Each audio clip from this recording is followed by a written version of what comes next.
허락하신 하나님의 말씀은 요한복음 14장 15절로 24절까지의 말씀입니다. 너희가 나를 사랑하면 나의 계명을 지키리라. 내가 아버지께 구하겠으니 그가 또 다른 보혜사를 너희에게 주사 영원토록 너희와 함께 있게 하리니 그는 진리의 영이라. 세상은 능히 그를 받지 못하나니 이는 그를 보지도 못하고 알지도 못함이라. 그러나 너희는 그를 아나니 그는 너희와 함께 거하시며 또 너희 속에 계시겠음이라. 내가 너희를 고아와 같이 버려두지 아니하고 너희에게로 오리라. 조금 있으면 세상은 다시 나를 보지 못할 것이로되 너희는 나를 보리니 이는 내가 살아있고 너희도 살아있겠음이라. 그날에는 내가 아버지 안에 너희가 내 안에 내가 너희 안에 있는 것을 너희가 알리라. 나의 계명을 지키는 자라야 나를 사랑하는 자니 나를 사랑하는 자는 내 아버지께 사랑을 받을 것이요 나도 그를 사랑하여 그에게 나를 나타내리라. 가롯이 아닌 유다가 이르되 주여 어찌하여 자기를 우리에게는 나타내시고 세상에는 아니하려 하시나이까. 예수께서 대답하여 이르시되 사람이 나를 사랑하면 내 말을 지키리니 내 아버지께서 그를 사랑하실 것이요 우리가 그에게 가서 거처를 그와 함께 하리라. 나를 사랑하지 아니하는 자는 내 말을 지키지 아니하나니 너희가 듣는 말은 내 말이 아니요 나를 보내신 아버지의 말씀이니라.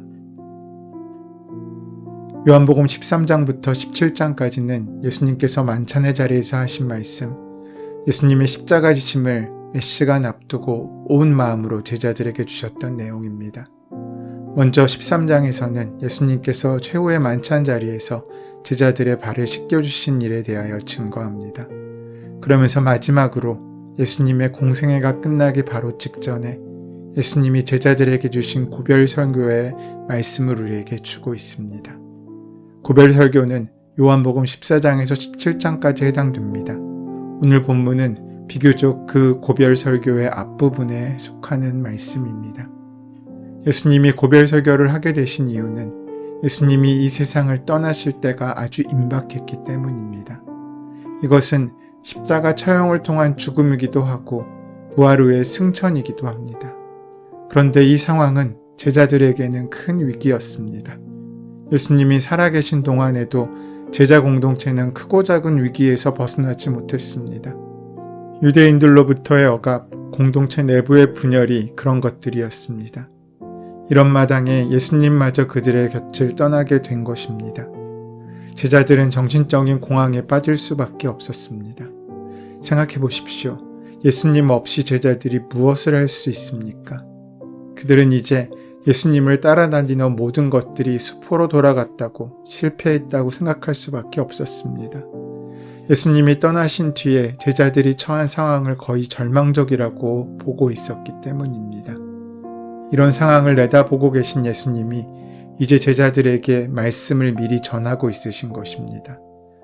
요한복음 14장 1절에서 너희는 걱정하지 말라. 하나님을 믿고 또 나를 믿으라는 말씀도 예수님께서 제자들의 곁을 떠나셨다는 상황을 전제합니다. 그만큼 제자들은 걱정이 태산 같았다는 말씀입니다. 예수님이 떠나신다는 말씀을 듣고 낙심하며 두려워하는 제자들에게 하나님의 완전한 구원 계획을 예수님께서는 알려주십니다. 먼저 예수님께서는 제자들에게 오늘 본문을 통해 이렇게 말씀하십니다. 너희가 나를 사랑하면 나의 계명을 지키리라. 만약 자녀가 부모의 말을 듣지 않으면서 자기 마음대로 살면서 말로만 부모를 사랑한다고 하고 있다면 그것은 진실한 마음으로 들릴 수 없습니다. 자신의 삶이 새로워지는 것, 가정이 변화되는 것, 사회가 이전과 달라지는 것은 오직 그 말씀을 입으로가 아니라 삶으로 살아가는 사람들을 통해서 펼쳐지는 것입니다. 그러면서 예수님은 그 말씀을 이어가십니다. 16절에 내가 아버지께 구하겠으니 그가 또 다른 보혜사를 너희에게 주사 영원토록 너희와 함께 있게 하리니 라고 말씀하십니다. 이제 얼마 지나지 않으면 이 세상을 떠나야 하시는 예수님께서는 제자들에게 보혜사를 보내주실 것을 약속하시면서 그 보혜사는 영원히 너희와 함께 할 것임을 약속하여 주십니다. 여기서 보혜사는 성령님을 가리키는데 그 말 그대로 우리를 보호하시고 은혜로 채워주시고 갈 길을 가르쳐주시는 우리의 귀한 인도자와 안내자, 또 우리에게 힘주시는 귀한 위로자가 되신다는 말씀입니다.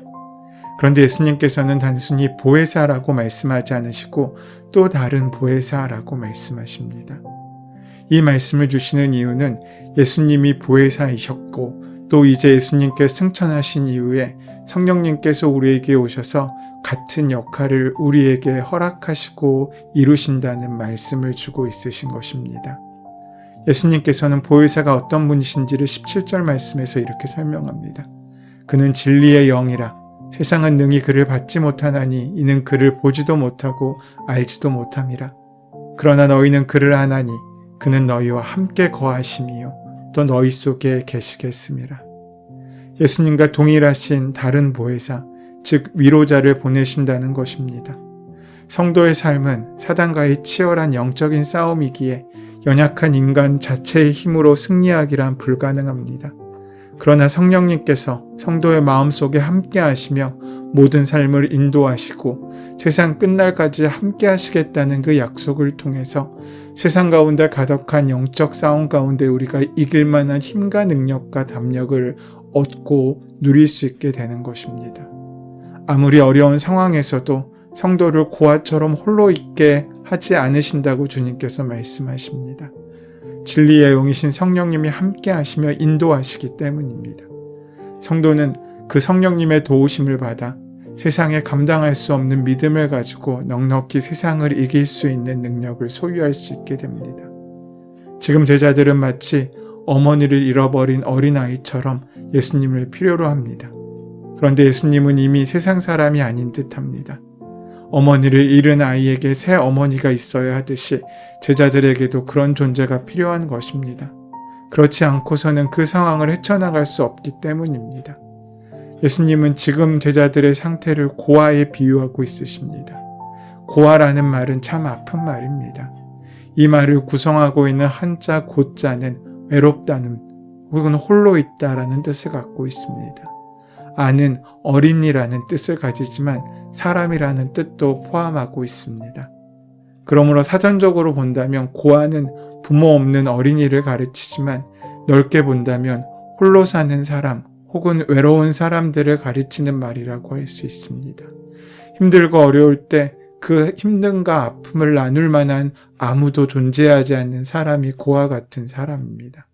그래서 고아에 해당하는 헬라 말인 오르파노스라는 말은 부모를 잃은 자녀뿐만 아니라 자녀를 잃은 부모에게도 동일하게 사용하는 말이었습니다. 의지하고 따르던 선생님이 사라지고 나면 제자들은 고아와 같은 심정이 될 것이 분명했습니다. 갑작스러운 공황 상태를 만나게 됩니다. 삶의 방향도 잃고 삶의 의미도 잃고 방황하기 쉬울 것입니다. 그런 제자들에게 예수님이 약속하십니다. 내가 너희를 고아처럼 버려두지 아니하고 너희에게 다시 오겠다. 이제 곧 예수님이 십자가에 달려 죽으시면 사람들은 더 이상 육신의 눈으로 예수님을 볼 수 없게 될 것입니다. 예수님께서는 제자들에게 버려두지 않을 것이라고 약속하셨습니다. 그리고 우리가 주님 안에, 주님이 우리 안에 계시는 것을 알게 해주실 것이라고 말씀하십니다. 그렇다면 그리스도인은 그리스도 안에 거하는 사람이자 그 마음속에 그리스도를 품고 사는 사람이라는 의미를 가지고 있을 것입니다. 그러므로 우리가 성령님을 우리 안에 모시고 살면 우리는 결코 혼자 사는 것이 아닙니다. 예수님께서 이제 하늘로 오르시고 귀한 구원 사역을 십자가에서 완성하시며 우리 곁을 떠나시겠지만 결코 우리가 혼자일 수 없는 이유는 성령님께서 우리의 그 빈 마음을 채우시고 또 다른 보혜사의 은혜를 우리에게 허락하시기 때문이라는 것입니다. 고아처럼 산다는 것은 예수님에 대한 지식이 없다는 말이 아닙니다. 예수님과의 관계가 끊어졌다는 뜻입니다. 혼자 살아간다. 내가 모든 책임을 홀로 져야 한다. 고독하다. 보호자가 없고 내가 의지할 자가 없다라는 의미입니다. 예수님에 대해 많이 알아도 실제로는 혼자 산다는 뜻입니다. 우리는 예수님이 함께 하시지만 여전히 고아 같은 인생을 살아갈 때가 많습니다. 스스로 생각하고 스스로 판단하고 혼자의 생각으로 살아가는 삶을 살 때 말입니다. 먹어도 자기가 책임져야 되고 잠자리도 자기가 책임져야 되고 자기 미래도 다 자기가 계획해야 되고 그 결과도 다 자기 책임인 것입니다. 그런데 예수님은 부활 승천하시기 전에 제자들에게 분명히 말씀하십니다. 내가 너를 결코 고아로 버려두지 않고 너희에게 다시 오겠다. 성령님을 모시고 사는 사람은 예수님께서 지금도 우리와 함께 하심을 알게 되는 것입니다. 지금 예수님으로부터 은혜를 받고 병든 것을 고침을 받고 세상을 이길 능력을 받게 되는 것입니다. 우리가 하나님을 많이 아는 것도 중요하지만 하나님께서 우리에게 정말 원하시는 것은 하나님을 알고 예수님을 아는 것을 넘어서서 하나님과 귀한 사랑의 관계가 되는 것입니다. 하나님은 우리를 위하여 독생자까지 주셨습니다. 우리가 정말 하나님의 자녀가 되어 하나님의 사랑을 받고 우리도 하나님을 사랑하게 되는 삶을 살아가는 것이 바로 그 믿음에 합당한 사람, 그와 같이 인생을 살지 않는 사람의 삶의 사명인 것입니다. 성령님의 숨이 우리 내면에 들어오면 예수 그리스도를 인격적으로 알게 되고 창조주 하나님을 믿게 됩니다. 믿음은 만드는 것이 아닙니다. 생기는 것입니다. 우리 마음은 이상해서 믿으려고 힘쓰면 힘쓸수록 더 믿어지지 않습니다. 우리는 스스로 우리의 마음을 조종할 수 없습니다. 하지만 성령의 숨이 우리 안에 들어올 때 성령님께서 우리의 마음 안에 감동하시는 역사로 하나님과 온전한 교통을 이루실 때 그때 우리의 마음이 변화됩니다. 뿐만 아니라 그 성령의 함께 하심이 우리 안에 들어올 때 우리의 성품이 변하고 우리의 기질이 변하며 감정과 정서가 달라지고 말하고 행동하는 것이 바뀌게 됩니다. 그렇게 변화된 삶의 습관을 바로 성령의 열매라고 부릅니다. 나무 안에 사과의 본질이 있으면 그 나무는 사과 열매를 맺습니다. 만약 포도의 본질이 들어있다면 포도 열매를 맺게 되는 것입니다. 마찬가지로 우리 안에 성령의 역사가 있다면 우리는 성령의 열매를 맺게 됩니다. 우리 안에 그 성령의 역사가 없다면 우리의 욕망과 상처가 자라나 우리는 쓰디쓴 우리의 육신의 열매를 맺을 수밖에 없습니다. 반면 성령의 숨이 우리 안에 있으면 성령의 열매가 우리 삶 가운데 열매게 되는 것입니다. 오늘 본문에서 고별 설교를 듣고 있는 제자들처럼 우리도 지금 예수님이 우리의 눈에 보이지 않는 현실을 살아갑니다. 하지만 그 주님은 우리의 눈에 보이지 않는다고 없으신 분이 아니십니다. 믿음으로 볼 수 있어야 하고 성령님의 도우심으로 볼 수 있어야 한다는 것입니다. 사랑하는 성도 여러분, 지금 여러분은 어떻습니까?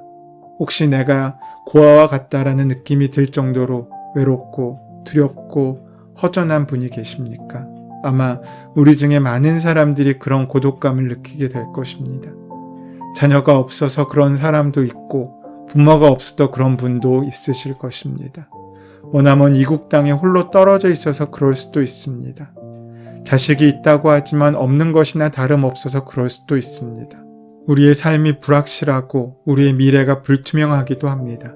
그러나 걱정하지 않을 수 있는 까닭은 예수님께서 약속하셨던 성령님이 지금도 우리와 함께 하시기 때문입니다. 그 성령님은 우리를 도우시는 보혜사의 은혜입니다. 그분을 참되게 신뢰하십시오. 예수님을 구체적으로 사랑하시는 여러분은 이미 성령과 함께하는 사람들이며 앞으로 성령님이 가르치고 기억나게 하시는 말씀의 깊은 차원으로 들어가게 하실 것입니다. 십자가에 달려 돌아가신 주님께서는 부활하셔서 성령을 통해 영적으로 그들에게 돌아와 함께 계실 것입니다. 그렇기 때문에 제자들은 육신적으로 보면 고아와 같이 내버려진 상태에 있지만 영적으로는 늘 예수님과 함께 동행하는 귀한 삶을 살게 됩니다. 그분은 늘 다시 우리에게 오시기 때문입니다. 우리가 그 예수님께 또 성령님께 우리의 마음 문을 열고 기다리면 그분은 더 깊이, 더 가까이, 더 압도적으로, 더 철저하게 우리에게 다가오시고 함께 하십니다. 사랑하는 여러분, 우리가 해야 할 일은 예수님의 이미 오심을 기억하고 앞으로 다시 오실 것을 기대하며 오늘 더 깊이, 더 가까이 우리에게 오심을 감사하며 기다리는 삶을 살아가는 것입니다. 서로 사랑하는 관계에서만 우리는 그 은혜를 볼 수 있습니다. 그러하기에 사랑은 참된 예배이자 하나님께서 허락하신 사명입니다. 그 은혜를 온전히 붙잡고 사랑을 이루는 귀한 삶을 통하여 성령님의 은혜를 만나시는 복된 하루가 되시기를 소원하고 축원합니다.